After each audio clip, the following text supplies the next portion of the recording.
বাবা, বাবা, ও বাবা, তুমি কাঁদছো? দেখো না বাবা, আমি হাসছি। জানো বাবা, মারা যাবার পর কারো কষ্ট থাকে না। আমি বড্ড সুখে আছি। বাবা, তুমি আর কেঁদো না বাবা। দেখেছো, অসংখ্য মানুষ নেমেছে পথে। তাদের যে একটাই দাবি, উই ওয়ান্ট জাস্টিস। বিচার হবে বাবা, কেউ ছাড় পাবে না। যেভাবে ওরা আমার ওপর অত্যাচার করেছে, আমার শরীরটাকে শকুনের মতো ছিঁড়ে ছিঁড়ে খেয়েছে, আমি বলেছিলাম ওদের, আমাকে ছেড়ে দাও, আমাকে বাঁচতে দাও। তোমাদের ঘরে আমার মতো মেয়ে আছে, বোন আছে, স্ত্রী আছে, মা আছে, কিন্তু কেউ আমার কথা শোনেনি। ওরা আমার দেহটাকে দুমড়ে মুচড়ে শেষ করে দিয়েছে। কত কষ্ট, কত আর্তনাদ, কত লাঞ্ছনা।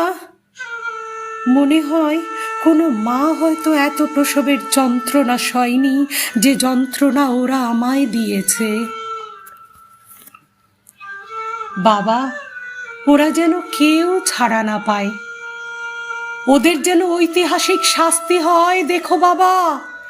মারে, মা, ওরা কেউ ছাড়া পাবে না, ওদের কাউকে ছাড়বো না। আমার, তোর মায়ের, সবার একটাই দাবি, উই ওয়ান্ট জাস্টিস। বাবা গো, আমার আরও একটা অভিযোগ আছে। আমাদের মুখ্যমন্ত্রী মহিলা, তিনি কি ভূমিকা পালন করছেন সেটা সারা বিশ্ব দেখে চমকে উঠছে। তবে বাবা, আমার সঙ্গে আছে বিশ্ববাসী, এটা আমি বুঝতে পেরেছি।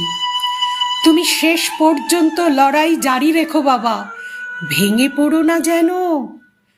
যতদিন না ঠিক ঠিক বিচার পাবে, ততদিন লড়াই চালিয়ে যাবে। যে স্বপ্ন নিয়ে ডাক্তার হয়েছিলাম, সবকিছু দুষ্ট লোকেরা শেষ করে দিল। আগামী দিনে যেন কারো সঙ্গে এই ঘটনা না ঘটে বাবা। তুমি কিন্তু নীরব থেকো না। নরকে পরিণত হচ্ছে দিন দিন আমাদের এই সোনার বাংলা। নারী শক্তি থাকবে একজোটে। আমি তখন শান্তি পাবো বাবা, যখন অপরাধী শাস্তি পাবে। এই কথাটি কিন্তু জানিও সকলকে।